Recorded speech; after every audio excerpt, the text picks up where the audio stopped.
Hey tribe, welcome back to another video.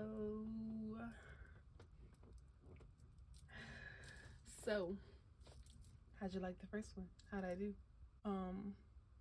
I'm gonna do my hair and I'm gonna answer you guys' questions and talk about what happened to me. No, lately I feel like I need no respect. It was the money for me, ayy. He gon' go dummy for me, ayy. He ain't that cute, but he could dress just to protect for me, ayy. It was the need for him, the way that it squeezed for him, ayy. He done fucked a whole lot of bitches, but it was the mean for him, ayy. Y'all wanna take me out so bad, I make all of y'all hoes so mad. Hoes went about them big ass. So let's get into it.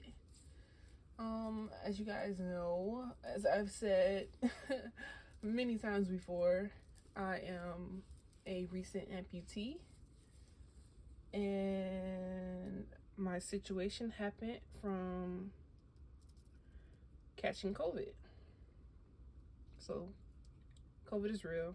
It's not a government hoax and all that kind of stuff y'all was trying to make it out to be. It is not a fake virus. It is not the flu, because I've had the flu before. It is, whatever it is, it's real. And this shit is dangerous. Y'all out here still being unsanitary, not wearing masks, going out in public while y'all sick. Just stay home. Cause whoever got me sick, y'all literally just flip shit upside down. But it's okay, because I'm making the most out of my situation. Spreading awareness, trying to let people know life don't stop. Keep that shit going. I caught COVID between the days of June 14th. No, between the end of my trip and being in the airport. I don't know why that was so hard to say. And by June 18th, I was getting admitted into the hospital with a failing heart. And I don't remember anything. I remember on June 18th going to urgent care, and that's it. After urgent care, I remember briefly waking up and seeing myself in the ambulance, and then after that, I just, I was out of it. I don't recall much of anything. My mom said I was still moving around and I was still responding to her and the doctors, but I don't recall much of anything at all. And during all that time, I was unconscious and sedated and all that good stuff. I was being attached to machines to help my heart function, help my blood be oxidized, help me breathe, X, Y, and Z, all that life support-ish. Especially my mom and my dad, because they were making decisions for me while I was unconscious about surgeries and what machines to be attached to me, what machines to be taken off of me, if they wanted to wait and see me, if I was going to progress and be better, if I was going to decline and get worse, all that stuff, things that you never want to decide for somebody that you love. But yeah, as I was saying, I woke up confused because I had the ventilator in my mouth and I couldn't talk and say anything to anybody. I didn't know where I was. I didn't know what had happened to me. I was just confused. So then eventually, I also didn't know what time of day it was. That's what else had me confused. I was like, is it night? Is it morning? Like, what's going on? So I was just sitting there waiting to see somebody to come. And my dad happened to be the first one to see me. And I don't know what about it. I don't know if it was because, I was on vacation and I only briefly saw him when he suggested that I go to urgent care. And I just looked at him and started crying because I couldn't answer him. And I didn't really know, how to answer him, because Bitch was confused. Like, what was going on? What do you mean? Like, what happened to me? Just start spilling the tea. Let me know why this thing's in my mouth. Like, how many days has it been? This is now like the beginning of July, so it's like July 1st, 2nd, because I for sure, like I said, all of this stuff is kind of blurry. The beginning of my hospital experience, but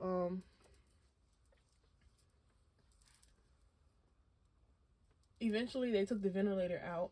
That was atrocious. 0 out of 10 recommend. Because that felt like something was literally crawling from the depths of my throat out of my mouth. But yeah, they took the ventilator out eventually, and then, you know, me happy about it, thinking that, okay, this thing coming out my mouth, I'm gonna be able to talk. Could not talk. Y'all know what I sounded like? I sounded like Schmeagol from Lord of the Rings. I was like, can you hear me? Like, there was no voice. My voice was gone. When I tell you that took me aback, I was like, what did y'all do to me? What's wrong with my throat? So, just because the ventilator comes out, it doesn't mean shit's all fine and dandy. No, ma'am. No, ma'am. It's not what that meant. So yeah, ventilator came out, and within the ventilator coming out, eventually, then I started to have speech therapy, swallow therapy. Long story short, the ventilator caused damage to my throat, so I had to do speech therapy, swallow therapy, all that kind of stuff, which is why, if you follow me on Instagram, I made a post on my story one day saying that I was grateful to be able to be stuttering. I am grateful to be able to taste and eat and not have like a tube in my stomach or something where I would have to inject food. Like, I'm glad that COVID didn't cause more extensive damage to my throat or to my situation to where I wouldn't be able to eat the way that I do. Cause baby, if it's one thing I'm gonna do, it's gonna eat. I love me some food. That's the key. That's one of them. Just give me some good food. Put me on something nice. I'm giving out free game, and I'm not even supposed to. But yeah. So I'm trying to give y'all the timeline, and I'm over here procrastinating. So woke up. Ventilator. After shortly waking up, my ventilator was removed. I think it might have been like a good day and a half of me waking up, and they just yanked that bitch out of my throat. Like, you're awake, you don't need that no more. Breathe on your own. Them lungs working, or they better be. That's literally what they told me when they took it out. The nurse that was with me that night, she was like, I'm gonna take this out. You better not be dramatic. I need you to breathe. I'm like, what the fuck are you talking about? I need to breathe. I'm like, what do you mean? I'm not gonna breathe when you take this out? So here she goes. She started taking like the little like mouth guard thing off, and then she started yanking on the tube. And next thing you know, she said, okay, 1, 2, 3, and she said, ugh. When I tell you that thing was about this long. So she took it out, and the whole time she's taking it out, oh boy, I was like, why does it feel like that? Why does it feel like that? I don't like that. But yeah, anyway, she pulled it out, everything, whatever. Like I said, therapies, extensive therapy. But yeah, so after the ventilator thing happened, it's really hard for me to remember. My memory is already shit on top of all of this shit just being super extra duper fucking traumatic. So I also, you know, I didn't wake up to amputated leg. I made that decision later on down the line. What I woke up to was my leg was fucking like this fat, swollen and shit. My foot was all discolored. My foot was fat. I couldn't feel anything below my knee. I was like, what's going on? Like, what's wrong with my leg? So they did what's called a fasciotomy, which is when they cut open to the muscle so that they have access to seeing what's going on inside. And they needed to do that to me because with having the heart failure, I believe the term of my condition was myocarditis, which means that it's inflammation caused by a viral infection, which can lead to heart failure, abnormal heartbeat, and death. Blah blah blah blah. And eventually, the doctor found out that too much that muscle was still dying in my leg, and he has to go in for a debridement, which is cleaning out dead muscle, dead tissue, dead whatever, so that it does not cause damage to more of your body. It does not send toxins throughout your body and cause illness. Because I also had pneumonia. COVID just fucked me over. So my heart said, fuck that leg. I'm trying to survive. I'm trying to keep you alive. You don't need that shit. So don't take me serious. Please don't take me serious. So my left side, for whatever reason, took damage. The most damage. The worst damage, as I said in my interview. And my leg wasn't getting enough blood to it. And you know your whole body needs blood and oxygen and water in order to function. And it wasn't getting none of that. So stuff just started dying. Started shriveling up, turning black. And it was like, I'm out of here. I'm gone. And that's what happened, basically. And so within that happening and having a fasciotomy, I had doctors and therapists, you know, that clean wounds and everything, wound care, that's what they're called. Had my wound care therapist come and everything. They were cleaning, looking at everything, taking pictures, reporting to my surgeon. Yeah, that was almost every damn day. Not almost every day. They literally came every day, unwrapped the wrapping the other day before, cleaned it, wrapped it up again, just do it all over again the next day. It's so annoying. Seeing people all the time. But they were really nice people. My whole care team, like everybody at the hospital, I can't complain about not one of them, because all of them were caring. They all treated me like I was family. They talked to me every day. They didn't just come in there and look at me, rip stuff off of me. They asked me if I was okay. They asked me if they were putting too much pressure. They asked if they had my permission to do stuff. They talked to me like family. They have a conversation. Like, we weren't just sitting in there with people touching my freaking muscles inside my leg and just like being weird and awkward. No, none of that. They all were nice. Love them. Like, if I had the money, I will go there and give all of them a gift and be like, here, this is for you, because I love you. You did such a good job. Thank you. I'm alive. Here you go. Please.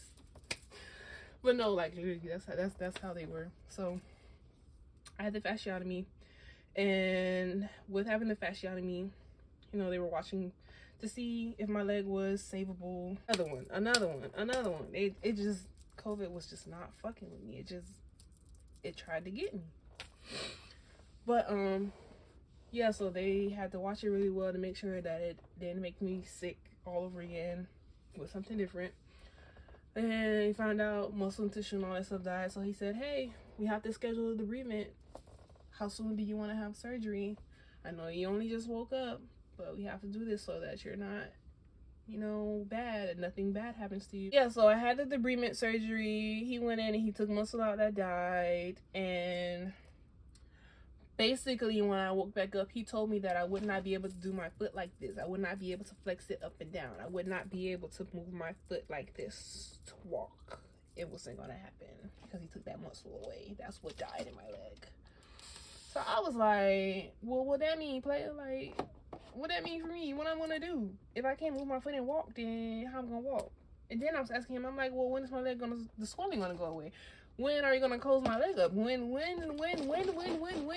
Like, give me some more answers. And he was like, I have to watch it a little bit longer, make sure nothing else dies, make sure that everything else that's there is going to stay there, and nothing else is going to have to be removed, blah, blah, blah. He said, or we can do an amputation. He said, but think about it. I'm not going to get an answer from you today. I'm not going to allow you to answer me today. Think about it. And I was like, amputation? What do you mean? What do you mean amputate?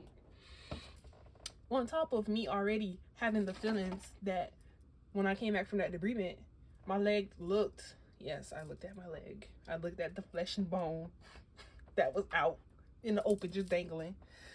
I was like, my leg looks skinny. It look like it's half gone anyways. Why, like, you should just finish the damn job. Like, I don't got nothing down there. I don't even like there's no muscle surrounding my bone no more. Like, what you mean, or? It look like you damn near ored it already. So, I had that on my mind. And I was thinking about it all weekend.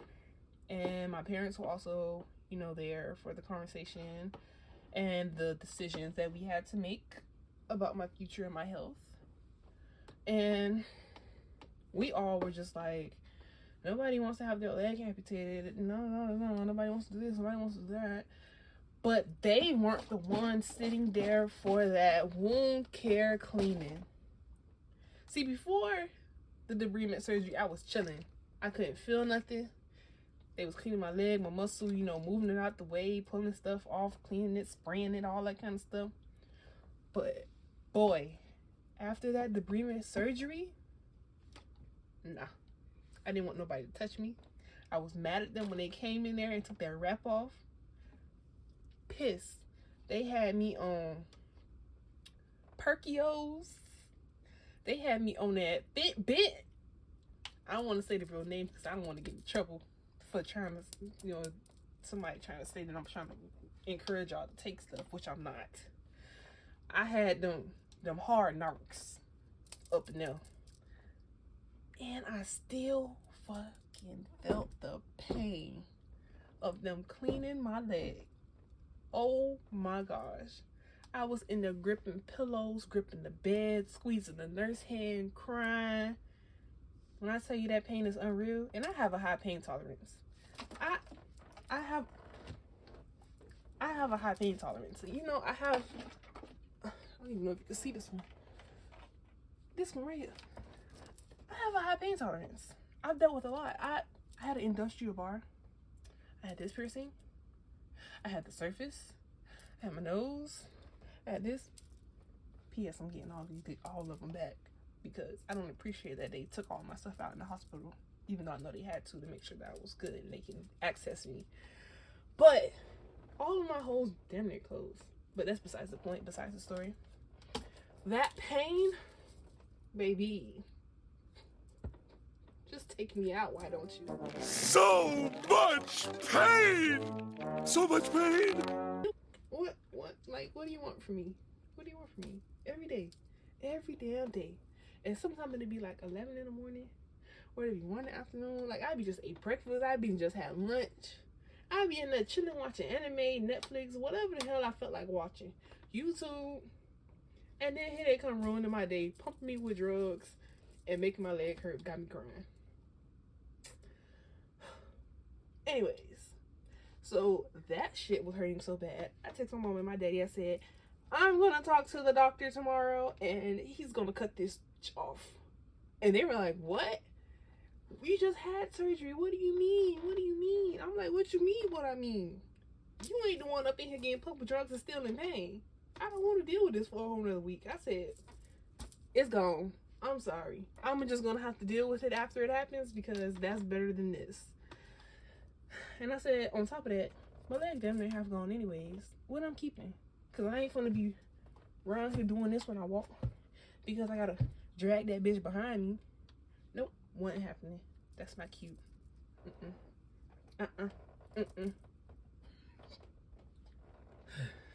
Oh, I have to make this a joke because of the trauma.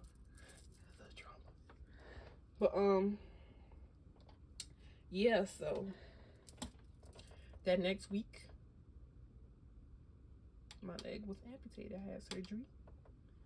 They pumped me with all the good drugs. The good drugs. I don't know what it was. He called it a cocktail. Put a bag over my head, just let that and then they put me to sleep. Boy, the way they knock you out in there is 1 minute you sitting in there looking at everybody counting, just looking around, and the next thing you know, you waking up in your hospital bed, back in the room. I'm like, wait. I don't like that. But, yeah, so I want to say this is like, my mom has all these dates better than I do because I was just there. I just work here, you know. I wasn't trying to keep up with all that stuff for real. So this is July. I want to say like somewhere between the 12th and the 16th. Somewhere around that time. That's when my leg got amputated. And then once that happened, it boosted my spirit because I wasn't getting pain no more. I didn't have wound care coming in there poking and prodding at me no more. I was moving along with physical therapy, standing up and all that kind of stuff. I was starting to be able to pick my head up, pick myself up out the bed more, sit up. I was eating more. Did I start drinking around this time? I think I did. Yeah, I started drinking. So so all like my whole process started speeding up. My pills started going down inside. They started removing tubes. That's what these marks on my neck are, is where I had lines in me for dialysis, for IVs, to be injected with stuff. I had a feeding tube in my nose. I had a lot going on, okay? There was a lot going on. I had an IV right here in my arm. Like I said, I had a lot of stuff going in me left and right. So, with all that going on, you know, I was getting better. I was feeling better. I had people outside of my mom and my dad able to visit me. So, you know, just stuff was getting better. I started to see the light of day. Even though I was still ready to get up out of there any day, I was like, can I go home? Can I go home? Can I go home? Damn near every day I was asking, can I go home? Because I didn't want to be there no more. So, once my leg got amputated and everything, eventually they moved me from out of ICU into intermediate ICU care. And then intermediate ICU... She just scared the shit out of me. I hate when she does that. I hate when she does that. Because it is what it is. It is what it is. So, ICU to intermediate care.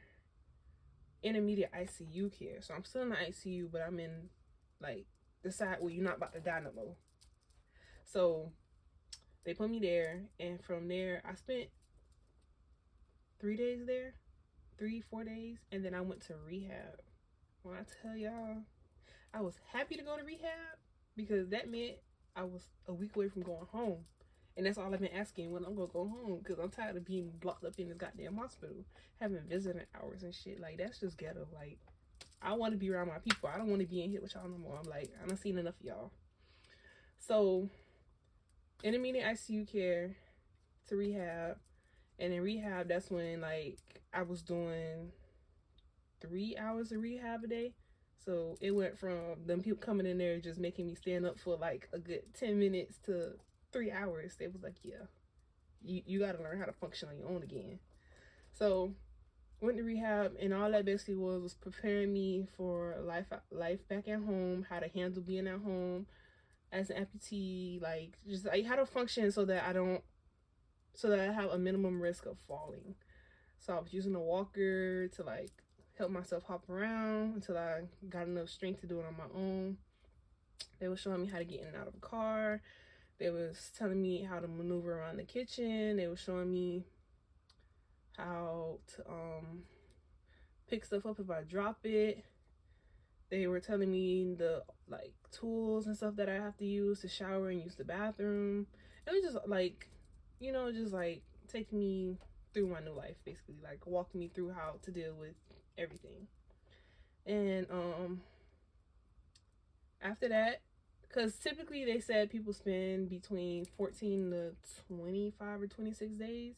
I was in there for a week and probably 3 days, and I was out. I was like, look, I'm gonna bust through y'all therapy and I'm going home. I said, y'all ain't gonna lock me up in another hospital for another month. I said, I'm out of here. Gone. Had to haul ass. So I did, in fact, you know, go through therapy good. They were telling me I was recovering fast. I was progressing fast, that I was, you know, doing everything good, everything that gives them the signs that it's okay to release me from the hospital. And in fact, I did. And I was happy the day I went home. Now I'm gonna finish my hair, and I'll get back to y'all with the questions later. But the hair is finished. You see her? Curls popping.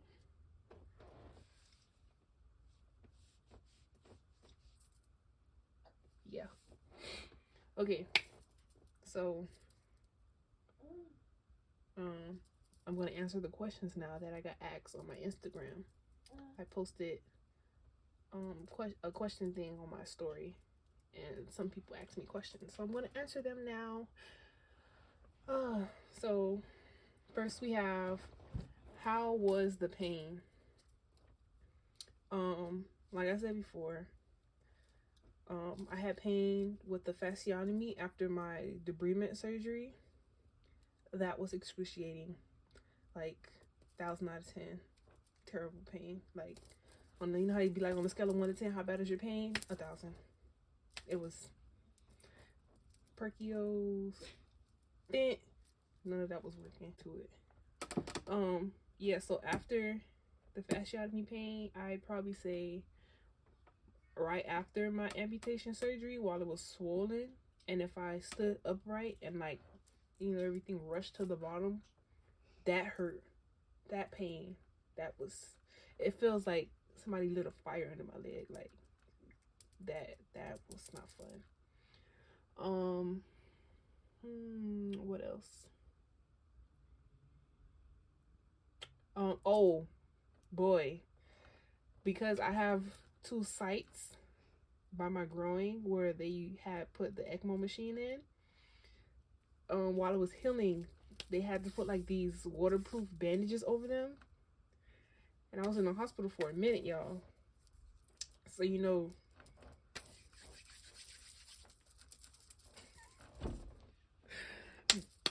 it wasn't bald. That's all I'm gonna say. So when they had to change them damn bandages, oh boy, I feel like I was getting a wax, and I don't do them because I'm not built for that. That shit, this shit wasn't it. So now the last one I want to talk about is my phantom pains. Those probably, out of everything I went through, was probably the least painful. But in the beginning, they were the most frequent. But as time went on from my amputation surgery, they got less frequent to up until right now. Like, sometimes I can probably go a whole day without having them, or sometimes they'll happen like once or twice throughout the day or whatever. But yeah, so that's all about my pain. Next question is, how did you stay so confident? I don't know, really. I could say for the most part, maybe just having everybody who loves me around me always, you know, giving me affirmations and trying to keep my spirit up. And then just knowing that I could have not been here, but God decided to keep me here. So it's like, what I'm being sad for, like, I got a second chance at life. So I just always stayed positive because, 1, I wanted to get out the hospital. And then 2, you know, I wanted to get back to just living life. Like, I don't know what to tell you. It happened. Like, say God give his toughest battles to his strongest soldiers, and I guess I was just one of them, and it was just in me like that. So I don't know. Next question. What caused your injury? Technically it's not an injury. It was a surgery. But the cause of it was my myocarditis, which was heart failure, lack of circulation to my leg, muscle and tissue died, as I said before, and it led up to me deciding to amputate my leg instead of sitting in a hospital, letting them keep my leg as a fasciotomy, looking at it and everything. So that's what happened.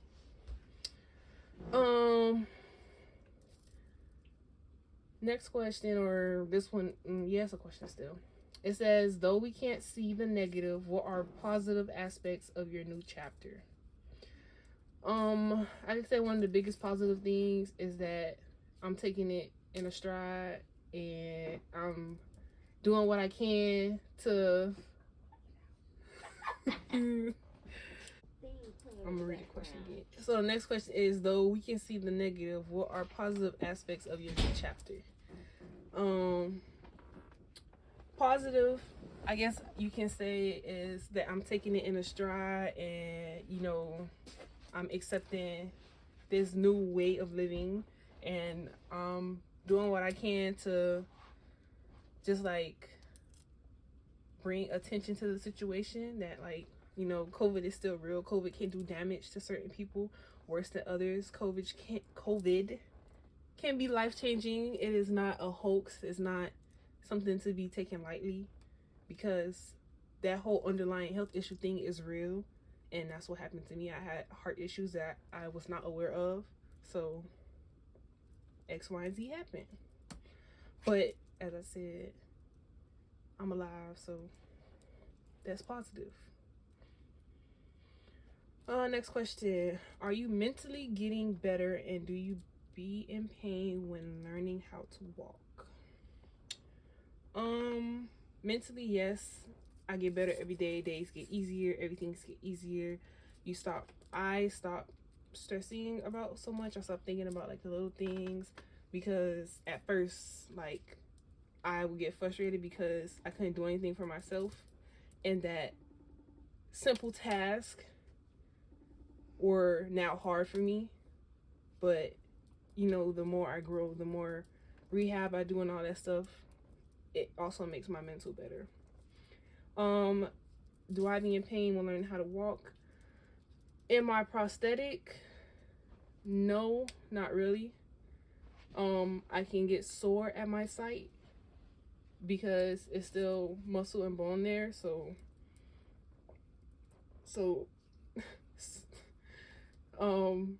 I can get sore and everything, and I can get redness if I don't wear enough cushion around my residual limb while wearing it. But when I did have pain learning how to walk is when I didn't have my prosthetic and I was just coming out of surgery and I had to walk with a walker. Like I said, my amputated leg, it would have like this burning sensation because of the inflammation and everything after the surgery, but other than that, no. Next question. What mental hurdles did you have to overcome when in the hospital? There were a lot.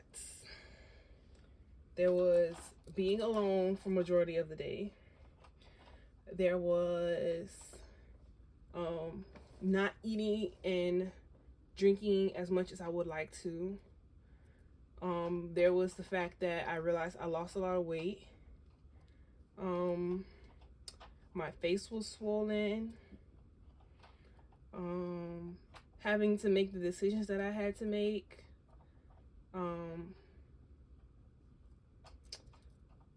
Having to learn how to talk and eat and swallow and all that kind of stuff again. Knowing that I was gonna have to learn how to walk all over again. Just like all this stuff, like it at the time it felt like a lot of stuff was piling up on top of each other, of me having to basically relearn how to live and how to go through life and deal with different things, understand that I'm gonna have difficulty with certain stuff and X, Y, and Z. So all that was just hurdles I had to overcome. I've overcome some of them, not all of them. I still have good days, bad days. Still have days where I think more than others, but hey, I got a good support system, so.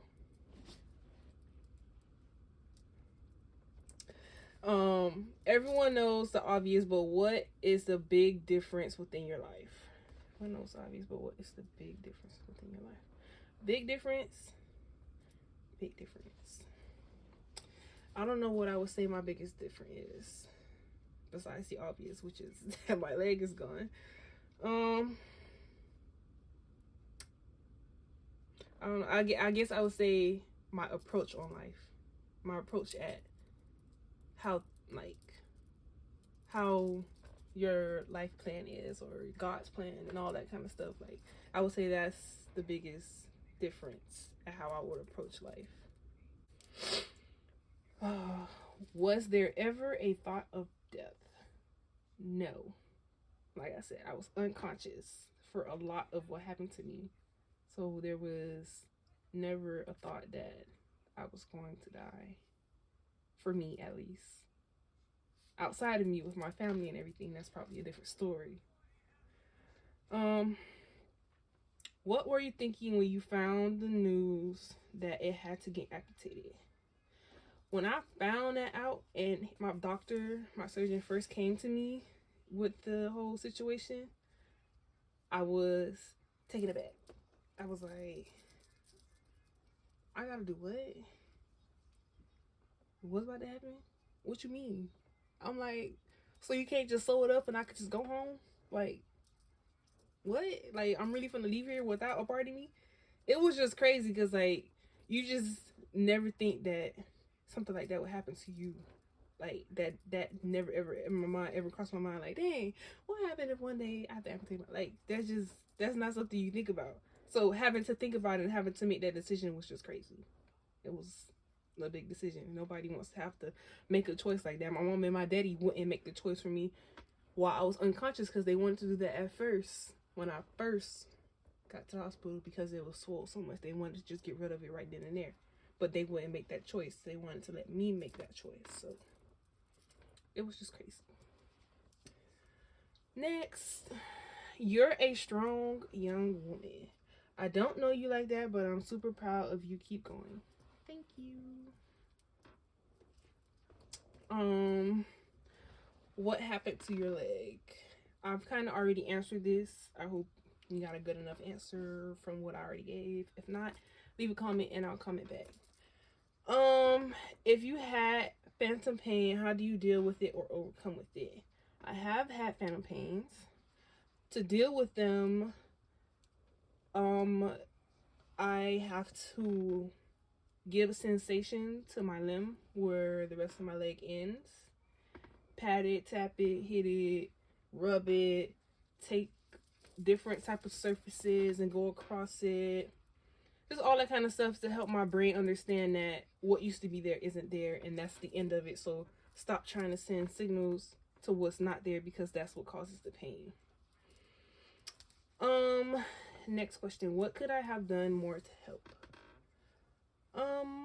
I believe that everybody who was there to support me did enough, because just hearing from people and people checking in on me, asking how I'm doing, calling me, talking to me, sitting with me, visiting me, all that good stuff, that was enough for me, because it just helped me understand that I wasn't alone and going through it, and that I had a good support system, so I didn't have to be sad or feel alone like it was something that I couldn't talk to anybody about.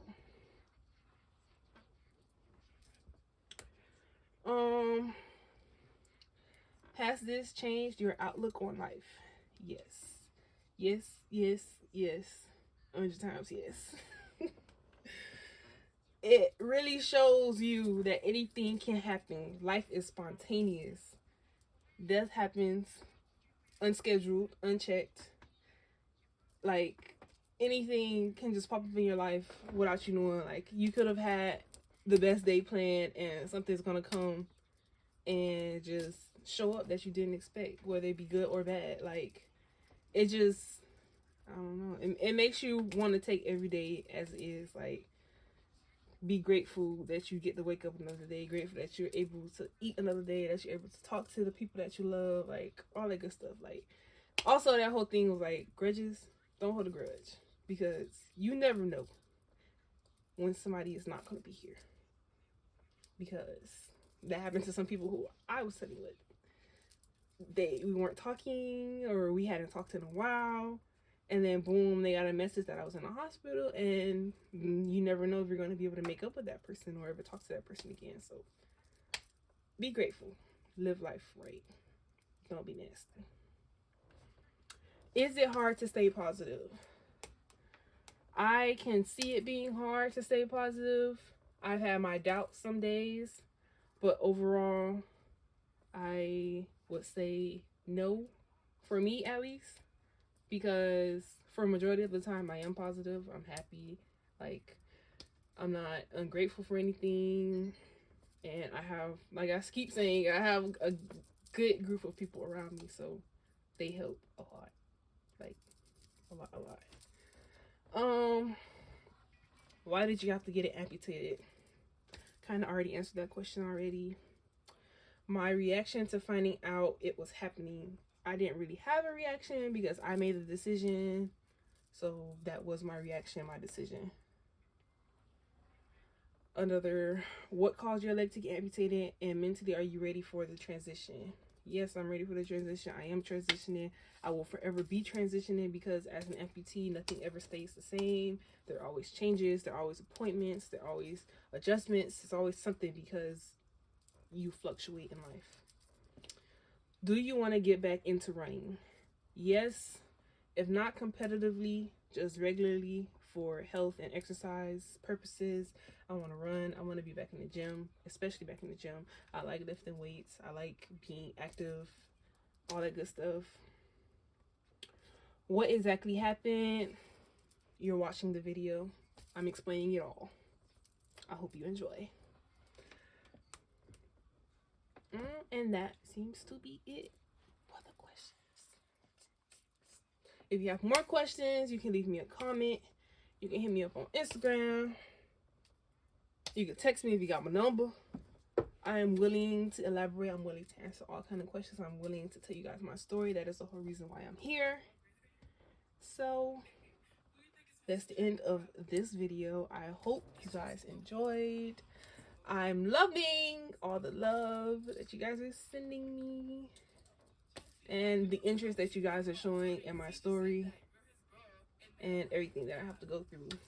You guys are also, people I don't talk to every day, but the people who see what I post, you also help me. So thank you. I love you. See you in the next video. Don't miss out. Like, comment, subscribe, turn the notification bell on. See you next time, tribe.